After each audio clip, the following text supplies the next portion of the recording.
And here we are yet again. Man, it's a beautiful morning. It's cloudy. It's rainy. It's warm. Awesome outside. Yeah. Trees are budding. Grass is turning green. Super frustrating. Sky is dark like my soul. Nice. Nice. And you know what we're going to do? We're going to talk winter with Swinner. Here we are yet again from Swinner Group's headquarters in St. Louis, Missouri. I am Ken Bogeman.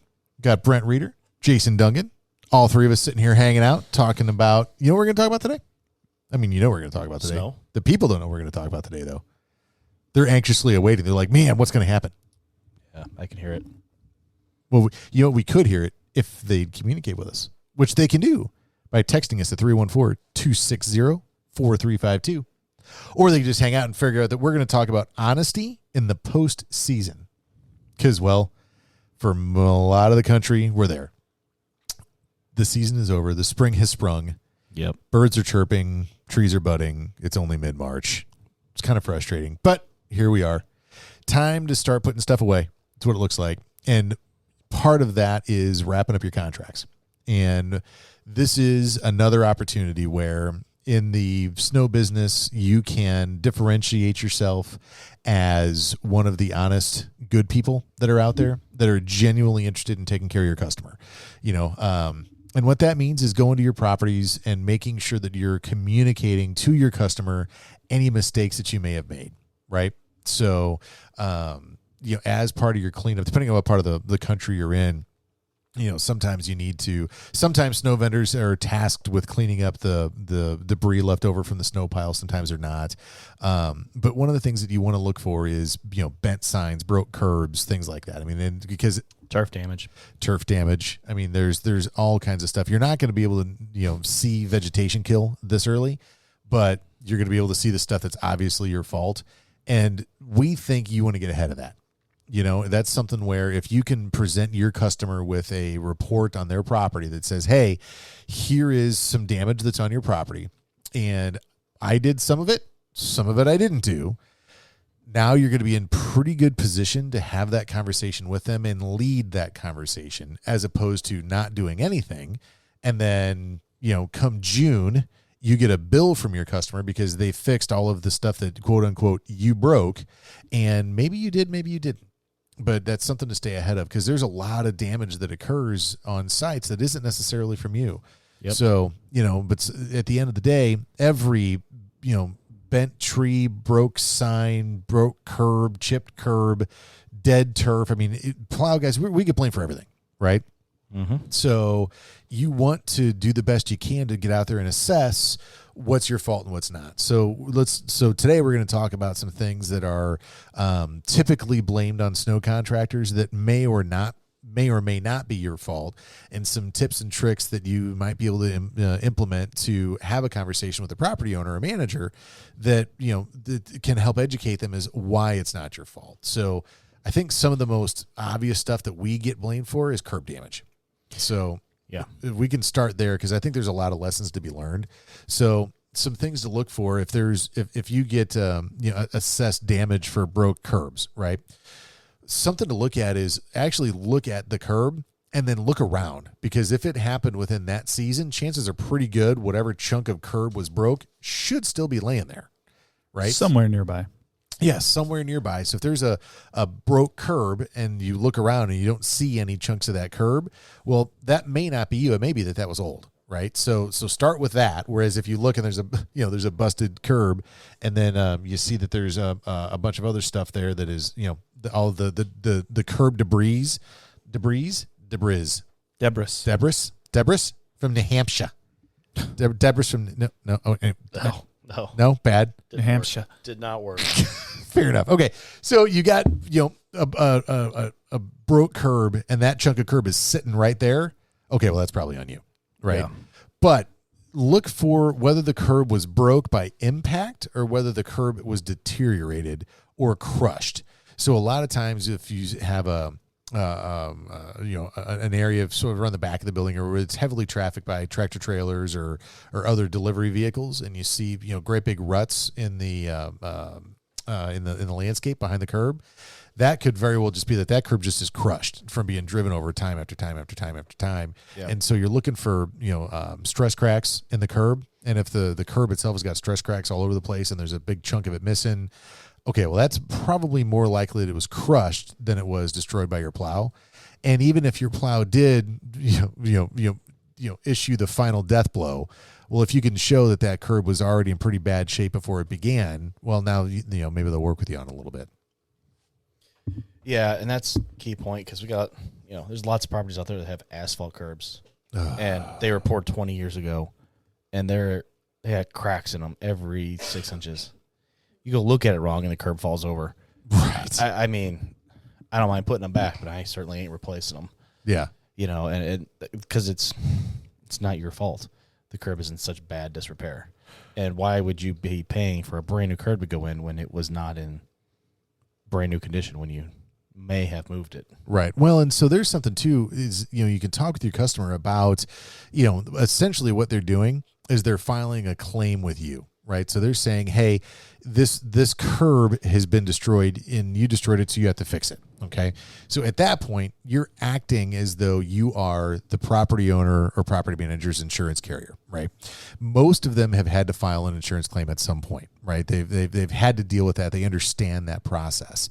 And one of the things that happens when you file an insurance claim is the adjuster is going to come out. They're going to look at your roof or your siding or your whatever, and they're going to assess a depreciated value to it because that, what they're replacing isn't necessarily brand new.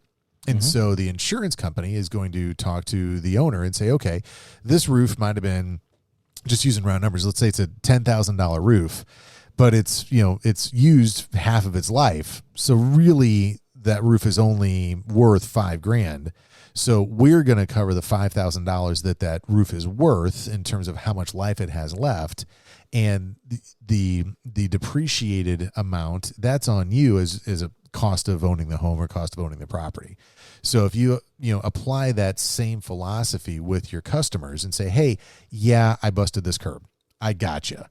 That curb was, to Brent's point, was already broke. It was already cracked. It was already old and disheveled and reaching the end of its usable life anyway.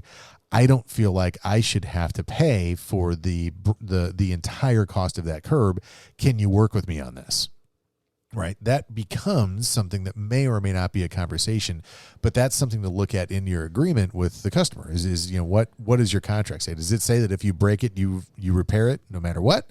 Are there specific parameters on there? How does that work? And that's something to think about in the contract process. Well, if you did a preseason inspection, you would easily identify those issues, and that way when there's a problem in the postseason, you go, well, look, here's what it looked like beforehand. Yep. And so I mean, that's all I'm responsible for returning it to. That was going to be my point as well. As a crew who's responsible for that property, you might want to go out and take a look, or a series of properties, and take a look and maybe get some evidence of what it looks like beforehand. Yeah. So, but on that same note, we have a property that we have won and had for the last 4 years because the prior contractor refused to replace the turf that was damaged from turf burn from all the chemicals that were being used on the sidewalks. Now, if you were to look at this property, it would be pretty obvious that it's impossible to not have this to some degree every year because of the way the sidewalks run through the grass. It's grass on both sides. It slopes to one side. The property requires almost a zero tolerance type of service, so you're using lots and lots of chemicals. Now, of course, when we took the contract, we said, hey, don't worry about it. We'll take care of that. Well, why wouldn't we? If it means we're going to have a contract that's a really high service and we're going to make a lot of money on, a couple $100 in sod every year in the same spot is not a big deal. Right. And then, the other thing that you can do too is if you're in the landscaping business, you may be able to approach a customer like that and say, well, hey, what if we put a rock edge in here, or we do some pavers along the edge of the sidewalk or something like that to try to help, make it so we don't have to do this every single year. Yep. That might be a project that's a reasonable upsell as well. Yeah, if it's possible. Yeah, if it's possible. I mean, it may not be. We tried. They didn't like the idea because they didn't like the rock. Yeah, that's but, fair. It's still at the end of the day, they're a happy customer who's continuing to use our services. Yep. And we, when we price it accordingly, we know that it's going to cost us, a little bit of money, and we just add that in to the bid, and we're good. Yeah. Yeah. I mean, when you know that's coming, you can just work that in, and it's not a surprise blow at the end of the season. It's not taking money out of your pocket. That money was already a job cost for just having that contract. So, right. Yep. So they're happy. Well, and I think that part of that too is it comes back to the whole honesty that we say. We've said honesty in snow bidding. We're talking about honesty in the postseason here. I mean that's a really big deal. And that we're in a business that operates largely in the middle of the night where there's nobody around, there's nobody watching, and and property managers and owners, they don't have time to go back and scan through the camera footage and say, okay, well, this truck got here at this time and this truck left at this time, and they don't have time for that. And so there are lots and lots of contractors out there that will fudge that billing. They know that they were on site for an hour, but they're going to bill them for 3. And they justify it with, well, I've got drive time, or I've got this time, or whatever else. Or sometimes they don't even bother justifying it. They just pad the numbers. And whatever, that's fine. I mean, those people are out there. They're always going to be out there. They're always going to be your competitor. And you're always going to have to deal with it. They're going to come to the end of the season and say, no, that wasn't me. No, that wasn't my fault. No, I'm not going to pay for it. Those people are out there. And what happens is when you show up and talk to a customer and say, well, here's what's going to happen. Yes, I'm going to take care of this for you. Yes, I'm going to own up to what it was. Yes, I'm going to do the right thing. It stands out, and customers are blown away. I mean, imagine for a second you had to call somebody for customer service, and a human being answered the phone. Yeah. They spoke clearly. You could understand what they were saying, and they were able to answer your question within a couple minutes. Yeah. You'd flip out. That doesn't happen. Yeah. The same thing happens in our industry. The bar for service is generally very, very low. I shouldn't say service. The bar for honesty is very, very, very low in our business. It just is. And so if you can be one of the leaders in that, in the honesty category, that word spreads. And man, that has been something that for us has been a huge, huge side up for us, is we have more customers coming to us that want to work with us than we could possibly bring on. And I think a big reason for that is because our reputation in the market is that we are honest, is that we are, when the bills that we send out are accurate. If something gets damaged, we're going to take care of it. And if it's one of our subcontractors that damages it, well, we still take care of it because that subcontractor was there at our direction. We approved the subcontractor to be there. Ultimately, that winds up coming down to us. Of course, we hope the sub is as honest as we are and takes care of it. But if they don't, we will. And so, that's something where you really build good relationships when you do business that way. So one thing you got to be careful of is that, property manager calls you, hey, we have this tree that was knocked over. I think one of your guys did it. You go, oh, no, that wasn't our guys. Well, they don't necessarily believe you. But when your crew showed up, they likely saw that tree or that light pole was knocked over, and they know they didn't do it. If they report it to you and you report it to the property, as soon as it is known, it's a lot more believable that you didn't do it. Right. So I've had to tell guys, hey, if you see something that's not you and it's a big deal, let me know as soon as possible. I don't care if it's snowing or not. As soon as you see it, report it, and then we can get ahead of it, and we look like heroes to the property and not the villain that's trying to get away with not paying for something. Well, and because what we can do is most every property has some camera available somewhere at this day and age. I mean, it's pretty rare to not have cameras around. And so when your crew shows up or your subcontractor shows up and they see that tree's bent over or the light pole's broke or whatever, and you can call and say, hey, I got here at X time. I got here at 10 p.m. And when my crew showed up, they started working in that lot and they noticed that tree was bent or the sign was broken. Okay, well, now the customer can go back and look and say, oh, well, yep, at 10 p.m. they showed up, and sure enough, it was already like that. So that's something where, now you're on their side. Now they believe you, and they don't have to go back and look and say, oh, well, look, I'm looking at the cameras, and, the lot's plowed and that tree's bent. It must have been you guys, because they're not going to go back to beforehand and see what it looked like because they don't have time for that. Right. And to kind of further the point I was making earlier about the preseason inspections, with a little bit of photographic evidence, that goes to you to protect you as well as to demonstrate your level of honesty. Oh, yeah. So if you can come to the customer and say, here's a picture of a preseason, you see it was already broken. Also, here's a picture of it preseason, it was not broken, and now it is. Clearly that demonstrates that you are being as honest as you possibly can with them. And ultimately, that's all they care about. Yep. Oh, yeah, no, 100%. And then, I mean, you're going to have times where the preseason, there's no damage. Let's say fences. This happens with fences a lot. Right. So you got a fence that there's no damage preseason. Come postseason, the fence is mangled. Okay, well, that doesn't necessarily mean you did it. Right. So that's something where you got to say, okay, well, when did this happen, right? And so if you can't prove it wasn't you, you very well may wind up having to pay for that. And so that's something that is really important, is to have your crews be aware of their surroundings for the duration of the season. And if you see something that's broke in the beginning of November, you do your preseason in October, you show up in November for your first event and something's broke, document that immediately. Get on top of it and try to figure that out. And, a lot of guys will wait until the end of the season to do the repairs. And that's really not necessarily a great idea. I mean, you can't always pour concrete or do paving or things like that in the middle of winter. But if you do show up and you see that something was broke and it was on you, well, maybe, the pile of asphalt curbs you have, well, maybe it would make some sense to put those back in place so it's not a giant eyesore for the duration of the season. Right. And you know what happened. You can document that it happened. You can communicate with the customer that it happened. And it shows that you care. That's a big, big, big thing. Right. Yep. Yep. You're right over there? You're off Yep. quiet. No, I'm good. Yeah. Man. This feels like it's just flying. It is. We good? Yeah, we're doing good. Awesome. So some of the repairs that you see that are a little unusual is fences. Yep. Handrails. Yep. Skylights. I haven't seen that one. Skylights. You got to try really hard. Wow. So when you're clearing via helicopter, you get into that whiteout scenario, you land on the roof, it's a problem. So we had building fronts, columns, light poles, trees, bushes. What else? The vegetation kill always pops up in the spring, and that's something where you can't see that yet. No, and that's something where we, for a couple years there, we tinkered with. We would take soil and plant life tissue samples on properties and send them off for analysis, and when we get blamed for stuff. That seems overkill.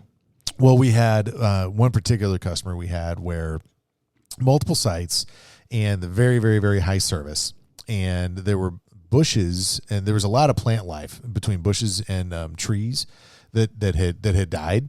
And they were obviously dead. But what was odd about it was that it wasn't like a row of bushes. It would be one bush in the middle, right? So you have, let's say you got a row where you got like 10 bushes all lined up, like a hedgerow, and one of them is now browned out and dead. Okay. And so we got to looking at that. It's like, man, I don't know that this was us, right? Because if it was a genuine over application of material, the plants would be dead uniformly, right? At least that was the theory.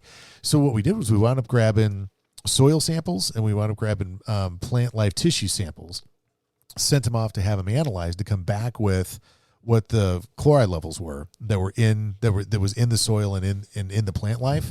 And sure enough, come to find out that they were fine across the board. It was something else that killed them, and it wasn't necessarily us. And that was something that saved us a bunch of money. And it saved us an account.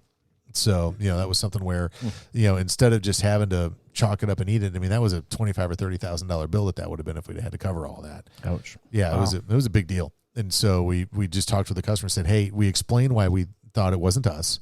And of course the landscape contractor said, oh, well, no, of course it's them. And they put all those chemicals down that kill things, blah, blah, blah, blah, blah.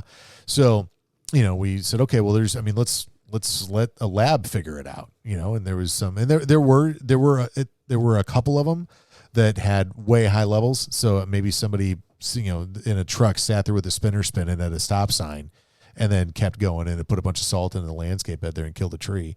But that was, so it was, we were able to ascertain whether the vegetation kill was from de-icing chemicals or not. So,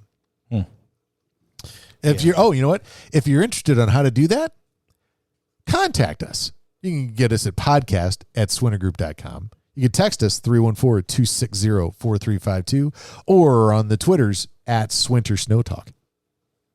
See what it did there? However, if your customer is complaining about turf burn and there's a pile of salt still in the grass, that's probably on you. Yeah, you're going to have to own that one. Yep. Yeah. That's true.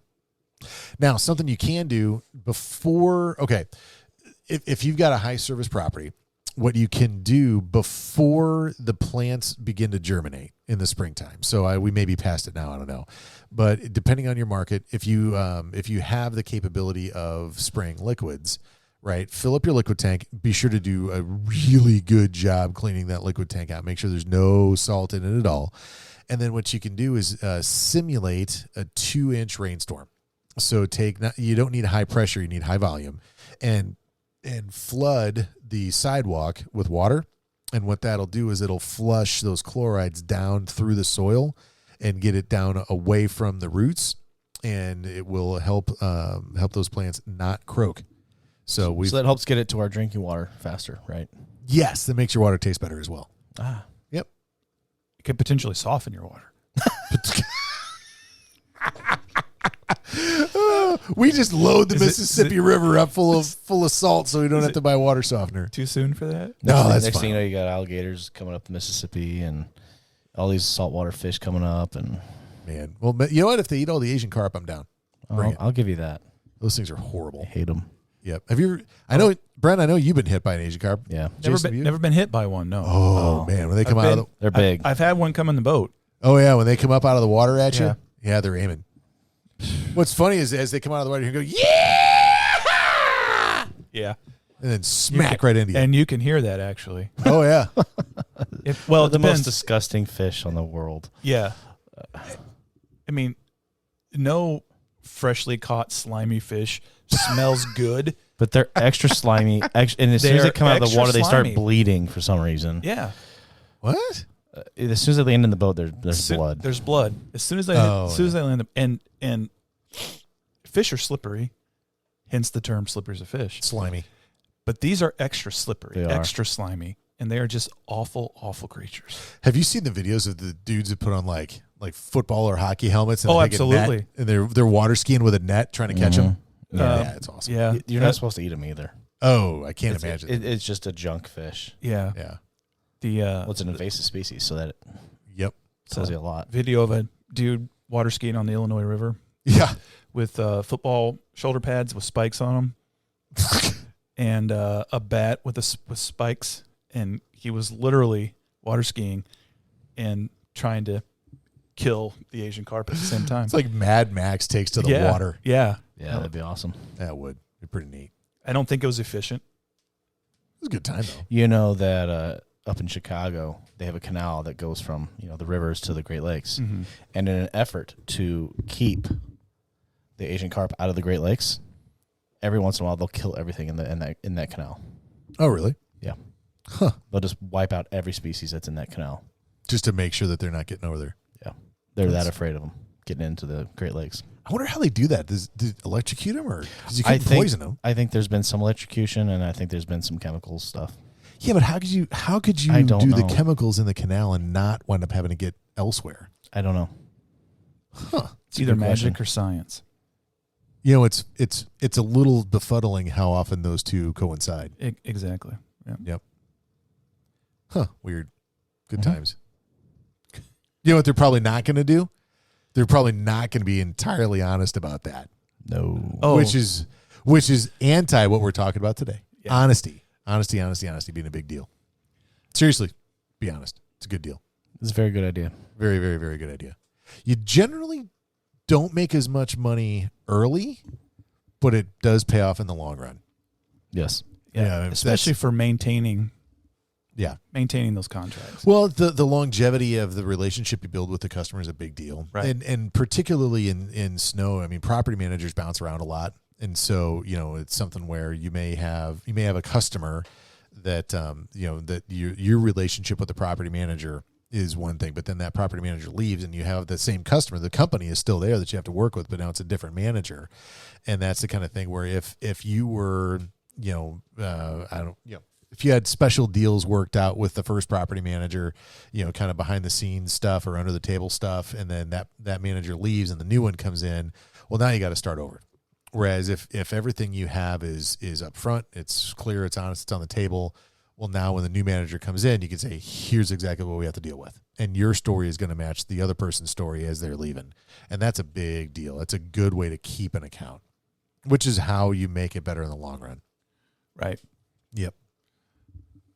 Right. And also, when those property managers move around, they may go from one company to the next.